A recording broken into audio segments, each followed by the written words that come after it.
Welcome back to the Baseline with Kyle E. Lewis. So this week's Young Guy Radio topic is centers around my freshman year in college, 2001, and an interesting happening next door to my dorm room. So I'm lying there one night with my lady next to me. It's about 2, 3 o'clock in the morning. And I hear the dudes next door, like, go get the hose, get the hose. I'm like, what the hell? Are they going to waterboard somebody over there? Because it was a little black dude and this goofy looking white dude. And they were retarded. They were absolutely retarded. I could hear them getting it in, next door, because the walls are really thin. At Temple University, at Hardwick Hall, the walls were extremely thin. So you can hear everything that anybody was doing. Everything that anybody was doing. Like a story I'm going to tell in a couple of weeks about a young lady that I had sitting on my bed watching Bamboozle, screaming at the top of her lungs, and not because I was giving it to her real good. We'll get into that another time. But yeah, these dudes, they were weird. They were just weird, all right? But they said, go get the hose, go get the hose. I'm like, all right, I don't know what these motherfuckers are doing, but whatever. Went to sleep. Woke up the next morning. It's about 8, 9 o'clock, and we had a community bathroom, all right? And the community bathroom was an interesting place because you could find a bunch of different things that you could find used condoms on the floor. Sometimes somebody would take a shit on the floor. Usually you would see piss somewhere because that's just how it works with guys in a community bathroom. Sometimes you'd find young ladies walking out of the community bathroom, some of them sometimes not wearing pants. And by pants, I don't mean jeans, dungarees, things of that nature. I mean underwear. They may not have their panties on. And that was a common occurrence. You would see what the bush looks like, if it was rancid, things of that nature. So these are things that happened on the 5th floor at Hardwick Hall in 2001, 2002. But as I walked to the bathroom to go brush my teeth and take a shower and drop a young number 2 or drop the kids off by the pool, as we seem to say, I see a pool, a kiddie pool, with 4 dudes sitting in it. 4 dongs sitting in a kiddie pool, a blow-up kiddie pool. The little black dude, the goofy-looking white dude, and 2 of their buddies chilling there in swim trunks in the pool, looking at each other like Jerry Sandusky looks at small children at a swim meet. I'm like, what in the blue black? What the hell? So you smell the plastic from the pool and all this. I'm like, whatever. I go wash my ass, I go to class.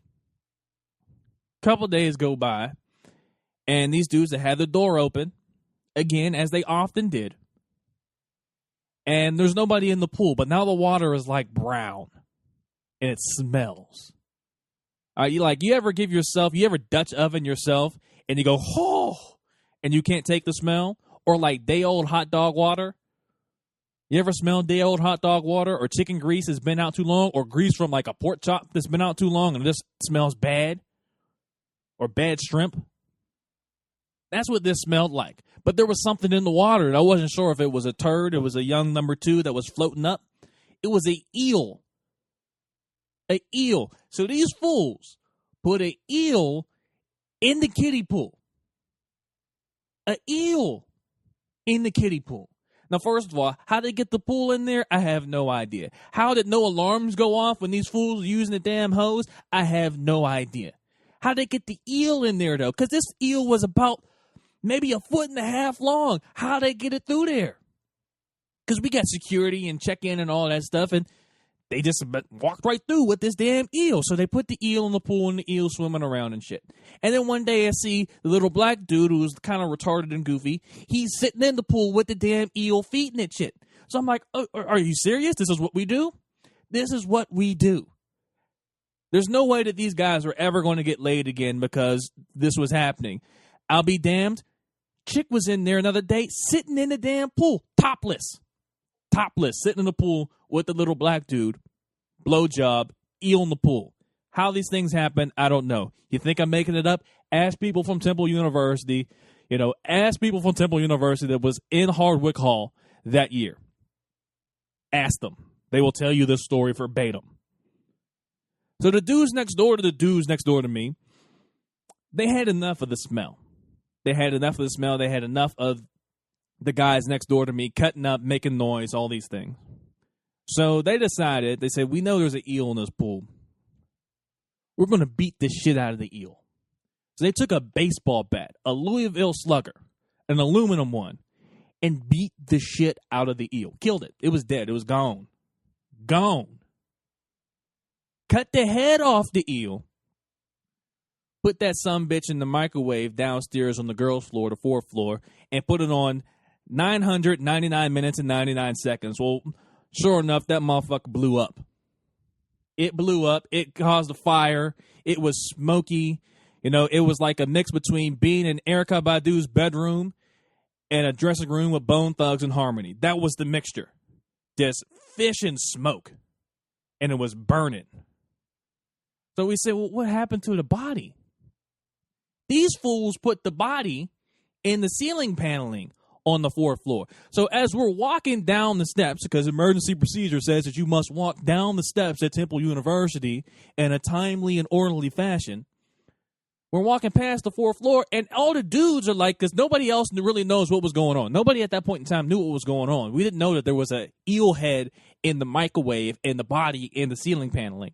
We thought somebody down there, you know, had gotten in trouble with their boyfriend. Like one of the girls got in trouble with their boyfriend. She was on her period, and he lit, you know, she had the tampon in there. And these are the crazy things that we make up. She had the tampon still inserted, and then, you know, that little string. He lit it on fire and burned her, and that's what caused the fish smell. God's honest truth. I'm not making this up. This is what we thought. We thought this was legitimate.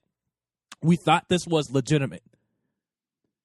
Well, we go outside. They found out what's happening. Those dudes next door to me, long story short, they get expelled.